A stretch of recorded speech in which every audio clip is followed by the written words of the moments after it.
Hello, my name is Benton, a shaman in the Japanese Shinto tradition.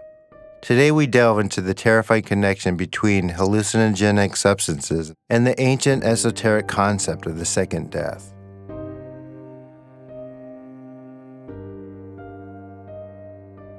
In occult and spiritual traditions, this term carries a deeply chilling connotation, a spiritual annihilation that transcends physical death. Could hallucinogens be hastening the journey toward this irreversible fate?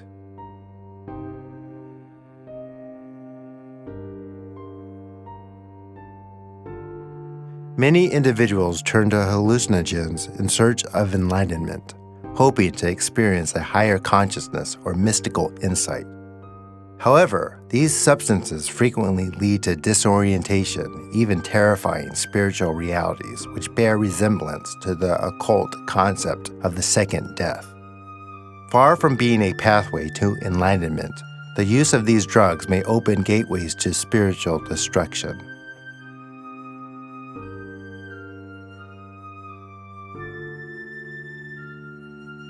In esoteric traditions, the second death is a concept not tied to the body, but to the spirit's dissolution. While physical death is simply the transition from this life to the afterlife, the second death signifies the soul's destruction, an irreversible fragmentation. In the Egyptian Book of the Dead, those who fail the judgment of the gods face obliteration, their souls devoured by the monstrous Amit. Gnostic teachings describe the second death as a final separation from the divine light, plunging the soul into eternal chaos. This echoes through many traditions, where the soul that loses its coherence is doomed to spiritual oblivion. Hallucinogens, by their very nature, disrupt the coherence of the spiritual body. When the mind is flooded with unfiltered visions and fragmented realities, the soul becomes vulnerable.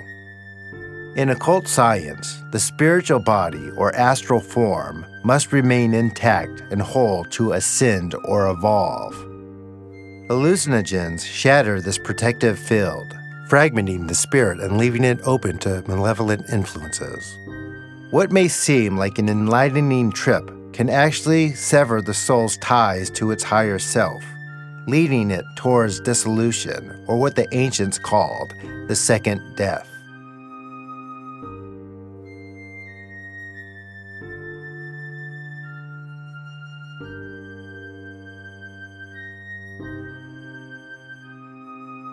In both Hermeticism and the Kabbalah, the soul is seen as a multi-layered entity, one that must progress spiritually.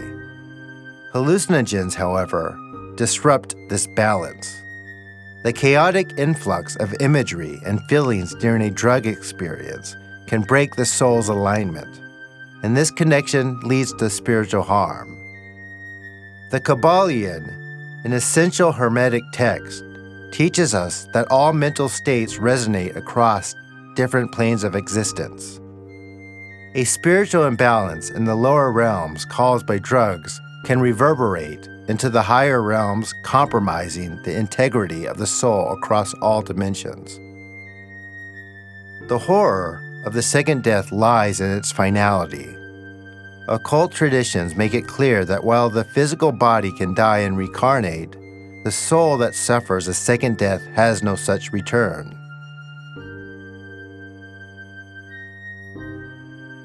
Gnostic teachings describe Archons, malevolent entities feeding on fragmented souls.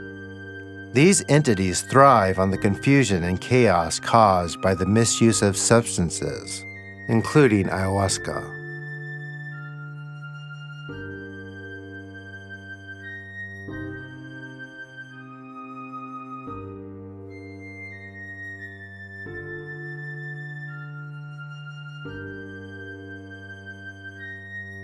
This propels the descent of the soul's destruction. By weakening the soul's defenses, hallucinogens invite these predatory forces into one's spiritual space, leaving the individual powerless and spiritually drained. True spiritual growth requires discipline and balance. Things like meditation, wellness, inner reflection, and the pursuit of wisdom. In the mystical traditions of Sufism, enlightenment is reached through inner purification and the opening of the heart to divine love.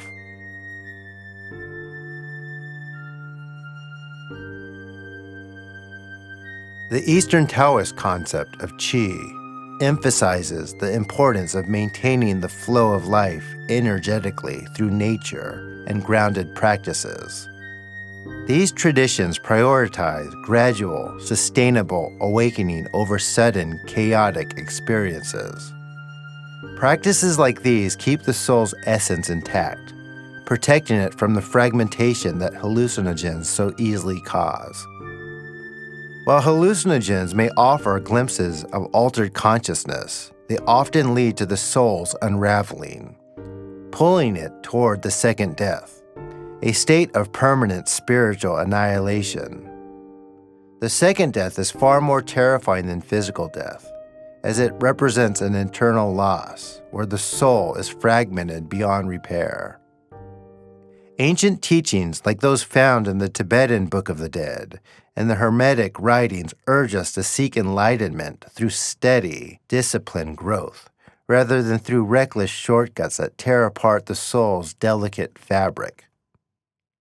In conclusion, the allure of hallucinogens may promise spiritual insight, but they often lead to profound spiritual harm, echoing the terrifying concept of the second death. These substances can pull the soul into a state of disintegration from which there is no return. For true spiritual advancement, it's vital to focus on practices that strengthen the soul, guiding it toward lasting clarity, balance, and enlightenment. Protect your spiritual essence, because once fragmented, it may never be whole again.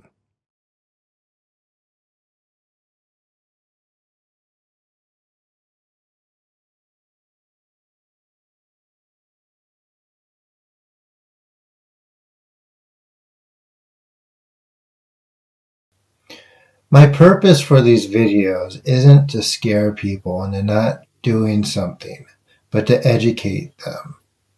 It's important for me to mention that this isn't just me sitting here making this up. The information is out there, which is why I referenced all these texts in this video. You just need to put a little effort in to find it. But you may be surprised to see how abundant and talked about this sort of thing and topics like this have been discussed throughout ancient times and within pockets of practitioners in the modern day. If you appreciate content like this, please like this video, subscribe, and turn on notifications. And if you feel so obliged to, join my Patreon or leave a message in the comments to join this discussion. I do read everything and I will try my best to respond to you. So until next time, please take care of yourselves and your loved ones. Thank you so much for watching.